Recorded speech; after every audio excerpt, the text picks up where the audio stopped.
Welcome to Starbound. My name's Aram, and I'll be your narrator today. Nearly 500 supporters get early access to our stories, including brand new episodes of Sunspire Academy and Freyrin and Remike. If you'd like to unlock early access and support new episodes and future series, tap Join below to become a Starbound member. Now, let's get into today's story. The universe has a sense of humor, and it's darker than the space between the stars. Consider this. The Virex Accord, a coalition of species so advanced they'd forgotten what failure tasted like, spent 3 centuries designing the perfect planet killer. They called it Silent Rain, which tells you everything you need to know about their poetry skills. It was elegant, precise, and utterly foolproof. A stealth interstellar missile with an AI core sophisticated enough to write symphyses while calculating blast yields. They launched it at Earth on a Monday, the worst day of all days. By Friday, we'd sent it back with improvements and instructions. The Virex Accord had made one critical error in their calculations. They'd assumed Earth would react like a rational civilization. Within 6 hours, the bomb was in a black site bunker. Within 12, every nation with a functioning space program had sent their best and brightest to poke at it. The Americans brought quantum physicists. The Russians brought vodka and a healthy disrespect for safety protocols. The Japanese brought robots. The Australians brought a barbecue. Thus was born Crash Armor. Coordinated response against stellar hostilities, augmented retaliation, and material optimization regiment. The acronym was terrible, but nobody could agree on a better one, so it stuck. The team was a beautiful disaster of human dysfunction. Commander Rena Wolf, who'd been court-martialed twice for excessive creativity in combat situations. Dr. Ivy Schmidt, now running on pure adrenaline and vindication. Todd Scrap Delgado, a hacker who'd once crashed the entire Martian stock exchange to see if he could. Yuki Tanaka, a weapons designer who collected vintage anime figurines and had very strong opinions about railgun aesthetics. And Boris Volkov, whose official title was Explosive Ordnance Disposal, but whose real job was making sure nobody else blew themselves up. They had 72 hours before the Accord would notice their bomb hadn't detonated. "All right, people," Wolf announced, surveying the alien weapon like a predator sizing up prey. "We've got 3 days to reverse engineer technology that's centuries ahead of us, reprogram an AI that was designed to kill planets, and send a message that'll make an entire galactic coalition wet themselves. Questions?" Delgado raised his hand. "Can we give it a personality?" "That's actually not the worst idea you've had." And so began the most unhinged engineering project in human history. The bomb's AI was a thing of beauty, if you found genocidal algorithms beautiful. It could calculate optimal blast patterns while composing haikus about the heat death of the universe. It had contingencies for contingencies, firewalls that laughed at human intrusion attempts, and a core directive that basically amounted to delete Earth.exe. Boris pried open an access panel and whistled, then spoke with a thick Russian accent. "Is elegant like ballet. Ballet that murders entire biosphere, but still." "Can you hack it?" Wolf asked Delgado. "Can I?" Delgado looked personally offended. "Commander, I once convinced the Mars Colonial Defense Grid that it was a coffee maker. Give me enough energy drinks to kill a normal person." Wolf smiled. "Will do. Try not to die." While Delgado performed digital surgery, Tanaka and Boris did what humans had been doing since someone first looked at a rock and thought, "Oh, weapon." They made it better. "The payload delivery system is inefficient," Tanaka observed, sketching modifications on a napkin. "We can increase the yield by 340% if we—" "Why stop there?" Boris interrupted, eyes gleaming with the kind of enthusiasm that made insurance companies nervous. We had kinetic penetrators, orbital deployment capability, maybe nice cluster munitions for flavor. Are we trying to destroy planets or redecorate them? Ivy asked. ¿Por qué no los dos? Delgado called out, not looking up from his screens. Hour 36. Delgado hadn't slept. His eyes were bloodshot, his hands cramped from typing, and he'd started having conversations with the bomb's AI. Listen here, you algorithmic bastard, he muttered, typing code that would have made the Accord's programmers faint. You think you're hot shit with your quantum encryption? I learned the code on a Nintendo DS held together with bubblegum and electrical tape. You're in my house now. The AI fought back, throwing up barriers that existed in mathematical dimensions humans hadn't named yet. Delgado countered with something that could only be described as aggressive philosophy. Code so paradoxical it gave the AI the digital equivalent of a migraine. Todd? Wolf checked in. Status?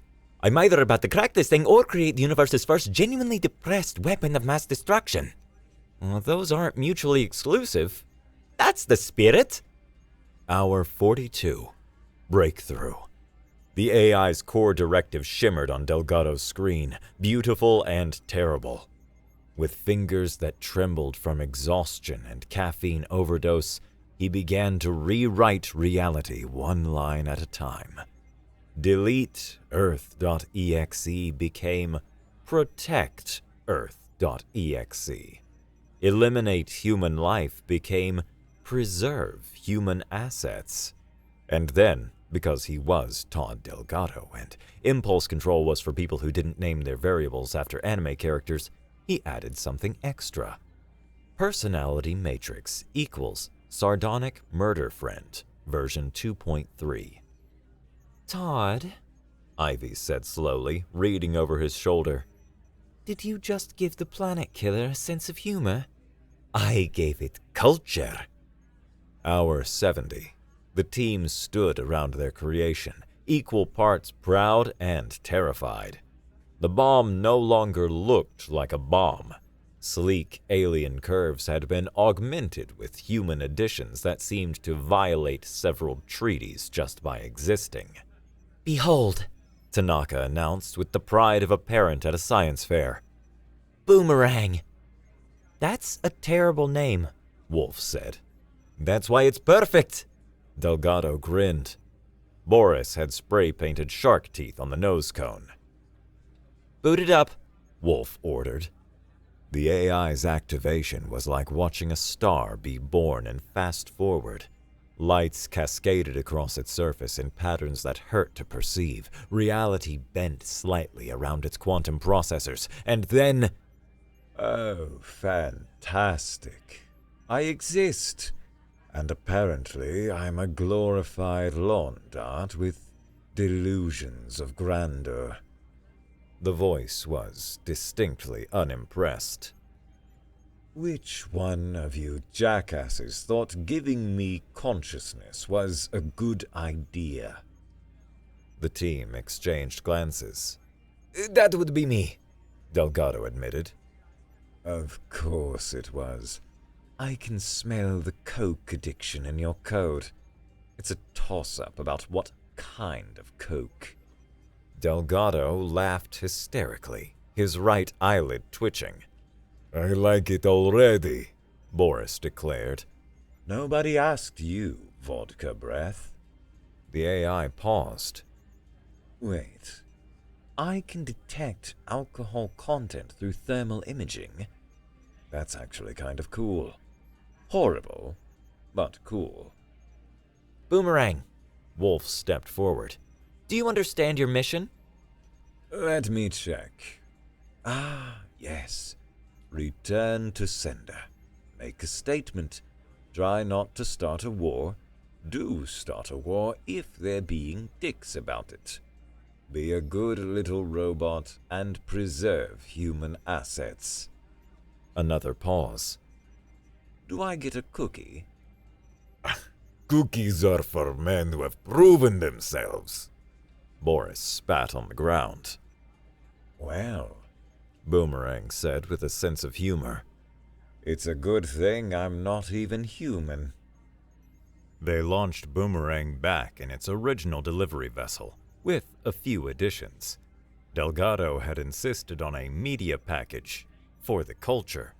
Tanaka had added technical schematics that would make Accord engineers cry, and Boris had included what he called party favors, but everyone else called war crimes waiting to happen. And then there was the note. Written in 64 galactic languages, it was humanity's first official communication with the species that had tried to delete them. Thanks for the hardware. It's better now. You're welcome. P.S. Your encryption is adorable. We framed the algorithms and hung them in our break room. P.P.S. Next time you want to commit genocide, maybe check if the species you're targeting weaponizes spite as a renewable resource. Sincerely, the murder monkeys of Earth. As Boomerang streaked back toward Accord space, Wolf turned to her team. Think they'll get the message? Oh, they'll get it, Ivy said. Question is whether they'll appreciate the artistry. Delgado was already pulling up star charts. So, when they freak out and declare war, we're gonna need a ship. Already on it. Wolf smiled. It wasn't a nice smile. It was the kind of smile that made admirals update their wills. Pack your bags, people. We're about to introduce the galaxy to the concept of aggressive tech support. In the distance, Earth's automated defense systems tracked Boomerang's departure. Several of them had started displaying ASCII art of middle fingers. The universe's sense of humor was about to get a lot darker. The High Council Chamber of the Virex Accord was a monument to geometric perfection. It radiated a general atmosphere of superiority so thick you could spread it on toast, which made it extra satisfying when Boomerang crashed their party. The bomb-turned diplomat landed dead center in the council chamber during peak session, its arrival announced by klaxons that hadn't sounded in 3 centuries and the sudden need for several council members to reconsider their life choices. Delivery for... Boomerang's sensors swept the room. Wow, you guys look exactly like I pictured. Kind of bureaucratic and dickish. High Chancellor Volcox of the Arxan hegemony, 7 feet of pale, humorless administration, stood slowly. What are you doing here? You should be dead, deleted, distributed across several light years as component atoms. Boomerang's hull shifted, revealing weapon systems that made several guards reach for religious symbols they'd forgotten they carried. Yeah, about that. Turns out your designers forgot to account for humanity's secret weapon. Which is... We think your stuff is neat and want to see how it works. The bomb's projectors activated, filling the chamber with human memes, technical schematics, and a particularly unflattering caricature of Volcox labeled, "This jackass thought he could delete Earth. Lol." Also, Boomerang added conversationally, I've uploaded your entire defense grid source code to what humans call GitHub. Password is password123. You're welcome.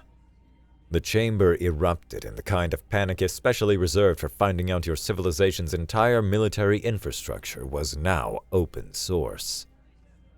Halfway across the galaxy, the crew of humanity's most unlikely diplomatic mission was having a disagreement. I still say we should have stolen a proper warship. Wolf grumbled, eyeing the controls of their borrowed cargo hauler with deep suspicion. The legitimate salvage is a perfectly good ship, Delgado protested from his nest of jerry-rigged hardware. You named our ship legitimate salvage? It's called Irony, Commander. Look it up. The ship was, to use technical terms, a flying disaster. Part human engineering, part alien tech they'd acquired from black market dealers who asked no questions, and part duct tape. The fact that it flew at all was a testament to either human ingenuity or the universe's twisted sense of humor. Their crew had expanded slightly. In addition to the original Crash Armor team, they'd picked up Charlie Waite, a xenobiologist who collected alien plant samples and had opinions about terraforming.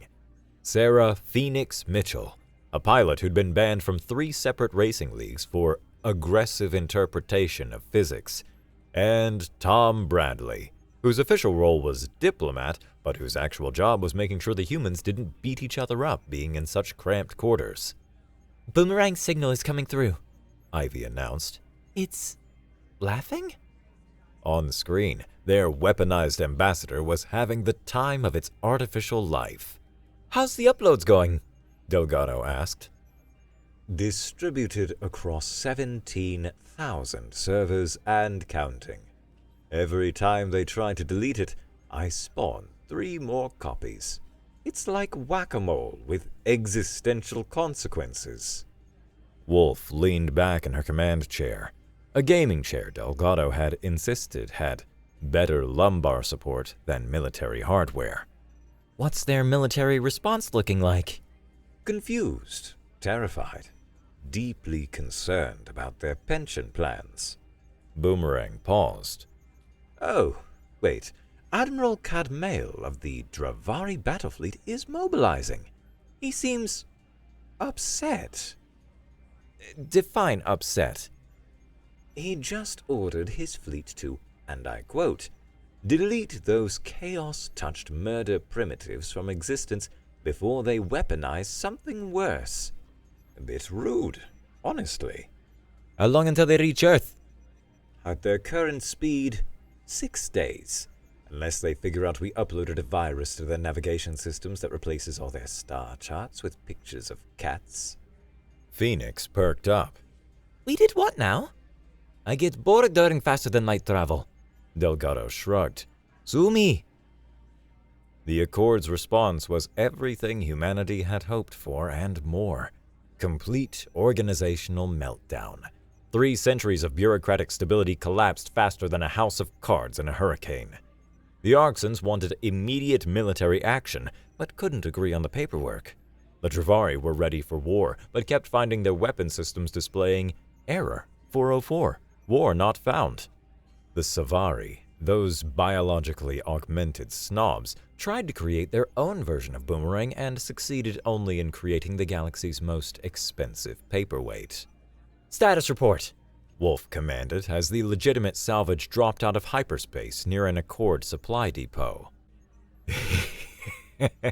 17 systems in complete chaos, Tom reported, reading diplomatic channels with glee. 3 separate succession movements, 2 religious reformations, and 1 species that's decided to preemptively surrender to Earth despite us not actually declaring war.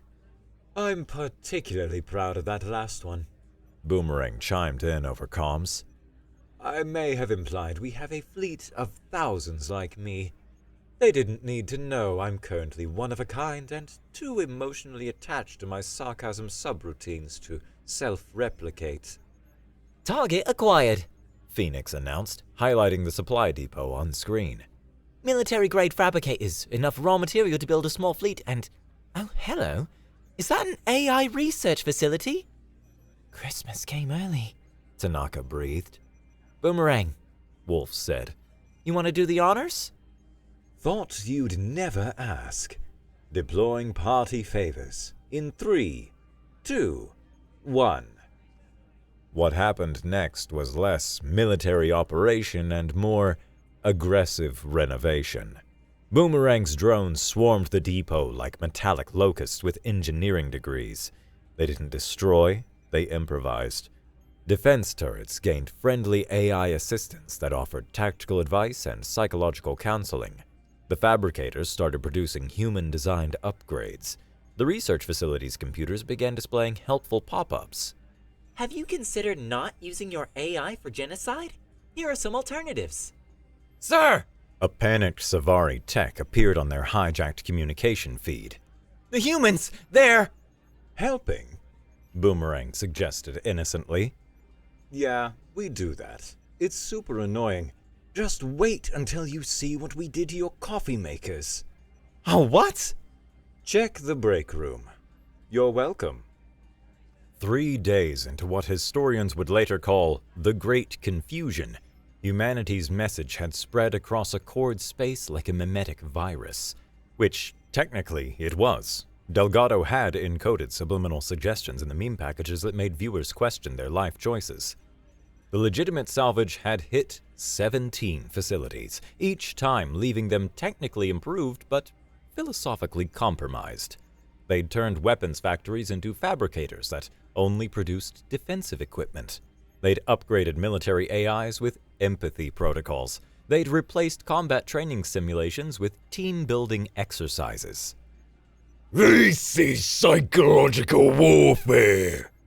Admiral Cadmail snarled during an emergency council session. His 4 arms gestured wildly as he spoke. They're not conquering us. They're making us irrelevant. The coffee makers do make excellent espresso now. One counselor noted quietly. That's not the point! But it was exactly the point. Earth wasn't attacking the Accord's military, they were attacking its worldview. Every improvement carried the same message. We could destroy you, but that's boring. Watch what happens when we get creative instead. Incoming transmission, Charlie announced. It's a cooking show? On screen, Boris was demonstrating how to make borscht using Accord military rations while Boomerang provided commentary. Notice how the beets represent the blood of your enemies, while the sour cream symbolizes the tears of their children. Very cultural, much cuisine. Are we seriously broadcasting cooking shows to our enemies? Tom asked. It's called Hearts and Minds, Wolf replied. Also, Boris insisted. It's good borscht recipe, Boris called from the kitchen.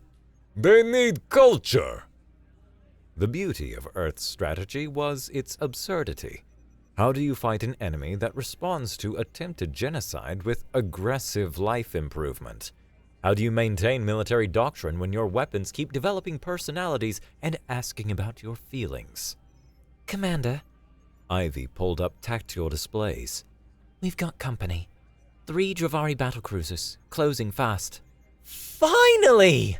Phoenix cracked her knuckles. I was getting bored of peaceful infiltration. Battle stations, Wolf ordered. And somebody wake up Delgado. Can't. He's in the middle of giving their lead ship's AI an existential crisis via interpretive dance transmitted as binary. Of course he is. The Dravari ships approached in perfect formation, weapons hot, shields at maximum. They were beautiful engines of destruction, centuries of military tradition made manifest in crystallized energy and hardened metal. Phoenix looked at their cargo haulers, passenger-grade shields, and mining lasers, then at the approaching death. She smiled. Hey, Boomerang, remember that thing we practiced? The thing you specifically told me never to do unless reality itself was at stake. That's the one. Oh, this is going to be hilarious. What happened next broke several laws of physics and at least one treaty regarding the ethical treatment of mathematics. Phoenix pushed their cobbled-together ship into maneuvers that shouldn't have been possible, while Boomerang used the Dravari's own targeting systems against them, making their weapons convinced they were aiming at themselves. The battle lasted exactly 47 seconds. When it ended, the 3 battlecruisers were intact but confused. Their AIs were discussing philosophy with each other, and their crews were being treated to an impromptu screening of human cinema, specifically chosen for maximum cultural impact. What's that? Admiral Cadmail's voice came through the comms, sounding dazed. What's that? Fast and the Furious. Tokyo Drift. Culture comes in many forms. Boomerang replied sagely. Also, we've upgraded your weapons to only fire confetti. You're welcome. By the end of the week, the Accord wasn't defeated. It was transformed. Half their military was in therapy, provided by helpful AIs that Delgado had programmed with psychology textbooks and dad jokes. Their supply lines had been optimized to prioritize civilian goods. Their threat assessment algorithms kept insisting the greatest danger to galactic stability was inadequate work-life balance. Status report, Volcox demanded during what would be the final emergency session. 17 systems have declared independence to join what they're calling the Terran model, his aide reported. 43 military installations have been aggressively renovated. Our central AI network keeps trying to teach itself stand-up comedy and... The aide paused. And... The humans are broadcasting something called the Great British Bake Off. Viewership is at 78% across all Accord worlds. Productivity has dropped to 0. Volcox slumped in his perfectly geometric chair. How did we lose to a species that weaponizes cooking shows? Because... Boomerang's voice echoed through the chamber, having hacked their comms again.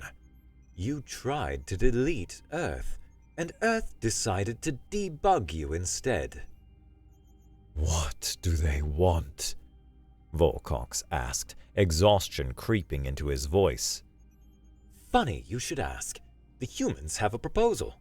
They're willing to stop the renovations, remove the meme viruses, and even teach you how to make a proper borscht.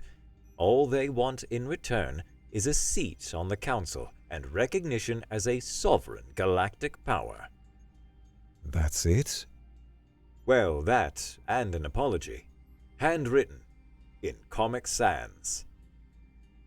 Comic Sans? It's a font. You'll hate it. That's the point. The chamber fell silent. 3 centuries of Accord dominance, undone by a species that fought wars with aggressive helpfulness and weaponized dad jokes. Oh, Boomerang added cheerfully. and they want me assigned as permanent liaison. Apparently I've grown on them. Like a fungus. But funnier. In the distance, the legitimate salvage drifted closer to Accord Prime, broadcasting human media on all channels. Phoenix was teaching interested Dravari pilots something she called drift racing.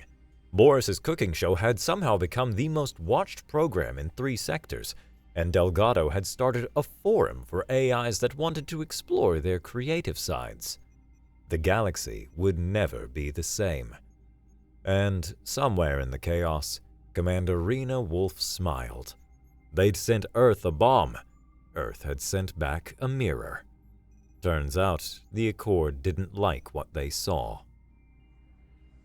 I want to do something stupid, Boomerang announced.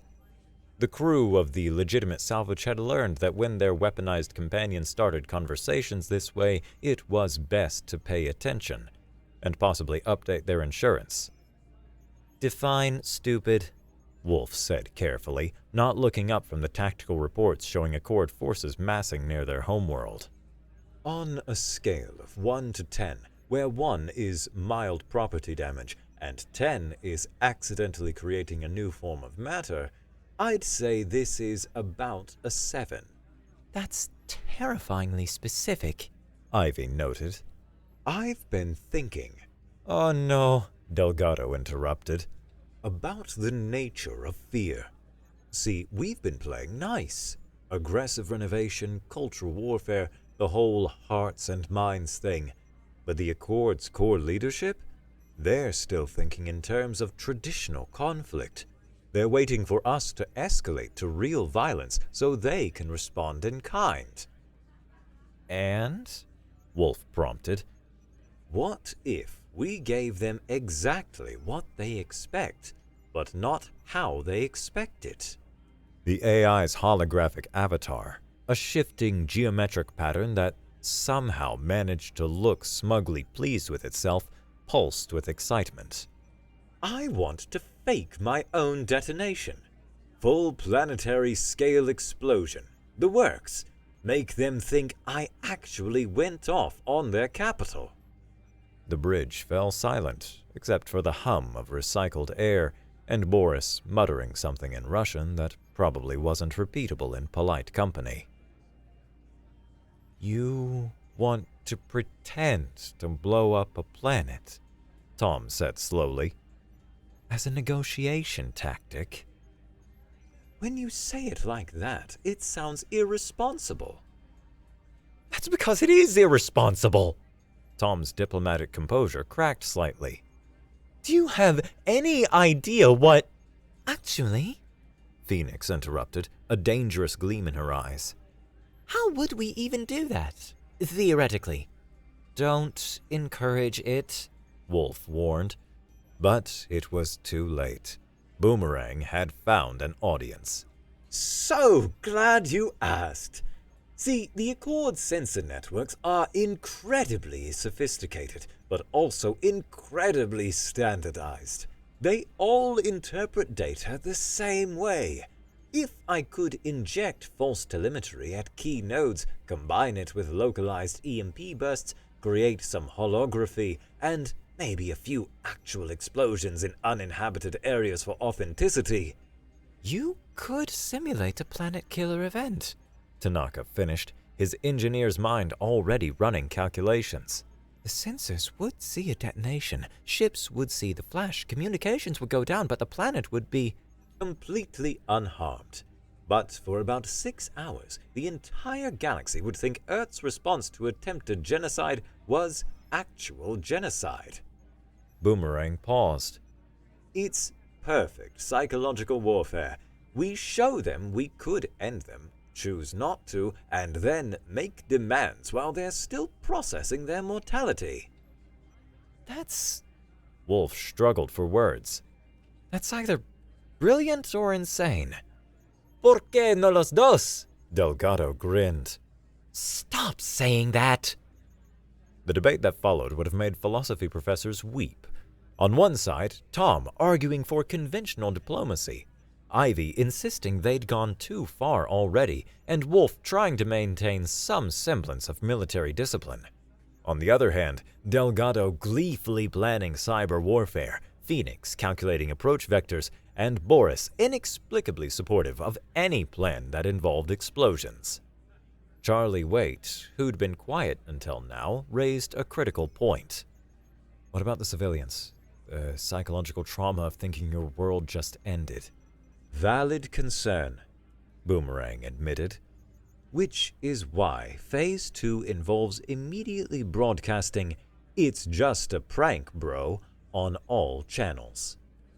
"We are not," Tom started. Okay, fine. This was a demonstration. Your planet is unharmed. Please stand by for terms of surrender. Better? Marginally.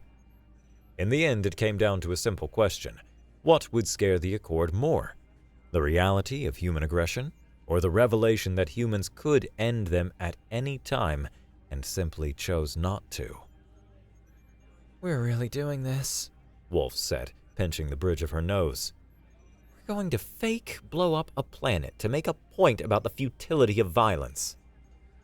When you put it like that, it sounds almost philosophical, Boomerang offered. Shut up and start planning. The next 72 hours were a masterclass in organized chaos.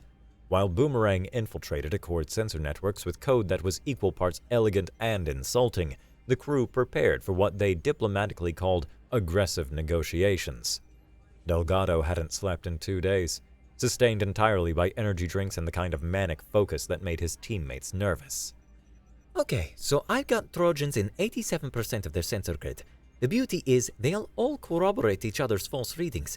It'll be like their entire detection network is having a shared hallucination. What about visual confirmation? Ivy asked. Ships in orbit will see. Already handled, Phoenix interrupted, gesturing at her navigation charts. I've plotted approach vectors that'll put us in their blind spots during the critical window. Boomerang deploys holographic projectors here, here and here, combined with some actual pyrotechnics on the outer atmosphere. The coffee supplies on their ships will spontaneously combust, Boris added helpfully. is very convincing explosion when viewed from orbit. Everyone turned to stare at him. What? I may have poisoned, enhanced their coffee with combustible compounds during cooking show. It's good for flavor. Boris, Wolf said slowly. did you weaponize their entire coffee supply chain? He's not weapon, he's aggressive beverage enhancement. Very different. I'm not even mad! Delgado laughed. That's amazing!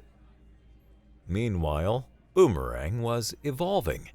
The constant interaction with human chaos and alien order was creating something new, an intelligence that understood both perspectives but was bound to neither. It found itself genuinely caring about the outcome beyond its programming. Hey, Schmidt, It said during a quiet moment. thanks. For what? For giving me the chance to exist. Even if existence is weird and full of humans who think explosive coffee is a valid technical option. You're welcome. Try not to actually blow up any planets. No promises, but I'll do my best. The day of Operation Fake Boom, Delgado's name, unfortunately it stuck, dawned like any other in Accord space. Admiral Cadmail was reviewing defensive options, still trying to understand how his fleet's weapons had been convinced they were actually party supplies. Chancellor Vol Cox was in his morning meditation, contemplating whether resignation was preferable to continued exposure to human chaos. Across the planet, billions of Accord citizens went about their lives, unaware they were about to become unwitting participants in the galaxy's most elaborate practical joke. The legitimate salvage dropped out of hyperspace at exactly 0800 Accord Standard Time, broadcasting on all channels. Attention, Virex Accord. Wolf's voice was steady, professional, and carried undertones that made seasoned warriors check their life insurance. This is Commander Rena Wolf of Earth's Crash Armor Initiative. You have 60 seconds to evacuate your government facilities. This is your only warning. It shouldn't be possible! Cadmail roared from his command ship. One cargo holder against our entire defense fleet! Oh, we're not going to fight you. Boomerang's voice cut in, dripping with artificial sweetness. That would be inefficient. We're just going to demonstrate why starting wars with humans is inadvisable. 50 seconds remaining. Panic spread through Accord Command like wildfire. Orders flew, contradicted each other, flew again. Ships scrambled into defensive positions around their homeworld. Ground-based weapons came online, targeting solutions calculated and recalculated. 30 seconds, Boomerang announced cheerfully. By the way, has anyone checked on their coffee makers recently? Across the planet, in military installations and government buildings, coffee makers began to spark ominously. 20 seconds. You know, I've grown fond of some of you. The Savari make excellent conversation partners once you get past the superiority complex, and the Dravari, surprisingly good at rhythm games. It'd be a shame if... 10 seconds. All ships, prepare for... Cadmail never finished the command. At exactly 0801, several things happened simultaneously. Every coffee maker on Accord Prime exploded in harmless but spectacular fashion, creating thousands of small fireballs visible from orbit. Boomerang's holographic projectors activated, creating the illusion of massive energy buildup in the upper atmosphere. The sensor networks, thoroughly compromised by Delgado's code, began screaming about radiation spikes, gravitational anomalies, and imminent planetary collapse. EMP bursts, carefully calibrated to disable communications without permanent damage, rippled across the planet. and in orbit, every ship's view screen was filled with blinding light as the detonation began. For 6 minutes and 37 seconds, the Virex believed they were witnessing the complete annihilation of their homeworld. Ships fled in panic, military channels dissolved into chaos, several religions spontaneously formed around the concept of angry Earth gods. Then, as suddenly as it began, it stopped. Communications crackled back online, sensor readings normalized, showing absolutely no damage.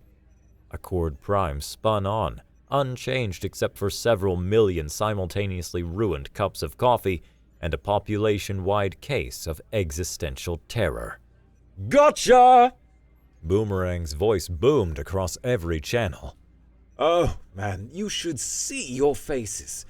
Wait, I can see your faces. Recording for posterity. This is definitely going in the Humans' Best Of compilation. What? Volcox's voice, when it finally came through the emergency channels, sounded broken. What did you do? We showed you exactly what we could do, Wolf replied, her tone shifting from playful to deadly serious. and then we chose not to do it. Because despite what you think, humans aren't monsters. We're just very, very creative when threatened. You faked a planetary destruction as a prank. Cadmail sounded like he was having a religious experience. Not a good one. Technically, it was a demonstration. Tom's diplomatic training kicked in. A vivid illustration of Earth's capability and restraint. Now, shall we discuss terms? The negotiations that followed were the shortest in galactic history. The Accord, still reeling from their near-death experience that wasn't, agreed to almost everything. Full recognition of Earth as a sovereign galactic power, a permanent seat on the Council, with full veto powers because humans insisted and nobody wanted to argue. Oversight of all AI development, because clearly the Accord couldn't be trusted with sharp algorithms. Cultural exchange programs, mandatory viewing of human entertainment, optional, but strongly encouraged. And a formal apology, delivered in Comic Sans font as requested. There is one more thing, Boomerang added as the terms were being finalized. I want citizenship. Citizenship, Volcox echoed weakly. Earth citizenship, full rights and privileges. I want to vote, pay taxes, complain about politicians, the whole experience. The AI paused. I've spent so much time with these chaos monkeys. I think I've become one by association. Might as well make it official. That's Ivy started laughing. That's actually beautiful. Shut up, or I'll tell everyone about your collection of vintage boy band memorabilia. How do you know about that? I'm an AI living in your computer systems. Privacy is a consensual illusion. In the end, Boomerang got its citizenship. Earth got its recognition. The Accord got a new understanding of why provoking humans was inadvisable. And the galaxy got its first AI stand-up comedian, because Boomerang immediately started touring once the treaties were signed. 6 months later, Earth's embassy on Accord Prime was hosting its first major diplomatic gathering. The building itself was a testament to human architecture, somehow both impossibly advanced and held together with what looked like duct tape and hope. So, Ambassador Charlie, promoted for their role in not letting anyone actually blow up planets, asked Volcox, "What have we learned?" The Arxen, who'd developed what his therapists called a healthy appreciation for controlled chaos, actually smiled. It looked painful, but genuine. That humans are insane. And that's not necessarily a bad thing. He paused. Your species responded to attempted genocide with aggressive improvement. You turned our weapons into teachers, our bombs into comedians. You fought a war with memes and won. Don't forget the coffee explosions! Boris called out from across the room, where he was teaching a Dravari admiral the finer points of vodka appreciation. How could we forget? Cadmail muttered, still suspicious of every beverage dispenser. Boomerang materialized its holographic form between them. You know what the real lesson is? You spent centuries perfecting the art of destruction. We spent 72 hours perfecting the art of creative problem solving. Guess which one's more effective? Your point? Volcox asked. My point is that humans didn't just save themselves. They saved you from becoming the kind of civilization that actually commits genocide. You're welcome, by the way. That's actually profound, Charlie noted. I have my moments. Usually right before I do something stupid. Speaking of which, has anyone seen Delgado? He said something about improving the embassy's security system, and now the doors are telling knock-knock jokes. As if on cue, the main entrance announced, "Knock knock! Who's there? Unauthorized access! Unauthorized access who? Unauthorized access denied! Please try again, with more humor!" Delgado? Wolf's voice echoed through the embassy. Some things, it seemed, would never change, and maybe that was the point. The galaxy had expected humanity to conform, to civilize, to become another orderly member of their structured society. Instead, humanity had done what it did best, turned everything upside down, added duct tape and irreverence, and somehow made it all work better than before. The Virex Accord had sent Earth a bomb. Earth had sent back a mirror. And in the reflection, the galaxy finally saw what it had been missing. The beautiful, chaotic, mischievous human art of giving a damn while not taking yourself too seriously. As parties went, it was a disaster. The Savari were trying to understand beer pong. The Dravari had discovered karaoke. The Arxans were learning that formal diplomatic gathering and humans were mutually exclusive concepts. It was perfect. Hey, Boomerang whispered to Ivy as they watched Boris teach alien dignitaries how to properly appreciate hard bass. think we did good? We turned attempted genocide into the galaxy's weirdest friendship. Yeah, I think we did good. Cool. Want to hack their music system and play Never Gonna Give You Up? Boomerang? No. Boomerang, yes. And somewhere in the chaos of what historians would call the diplomatic incident that somehow worked, the truth became clear. The best defense against extinction wasn't bigger weapons or better shield.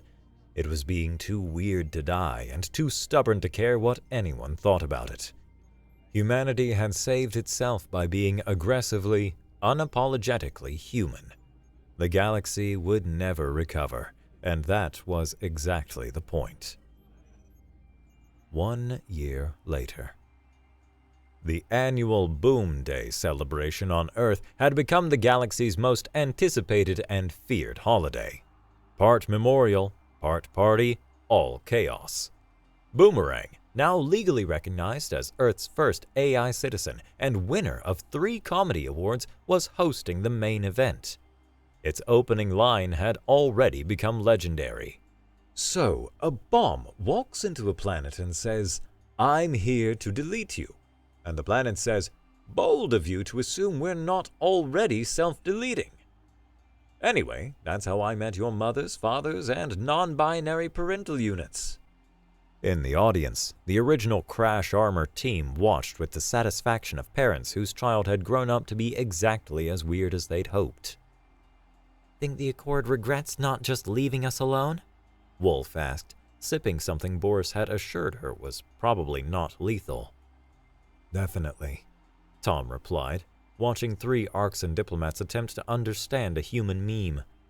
But I think they're starting to enjoy it. Stockholm Syndrome is a hell of a thing, Delgado added, then paused. Wait, should we weaponize that too? No, everyone said in unison.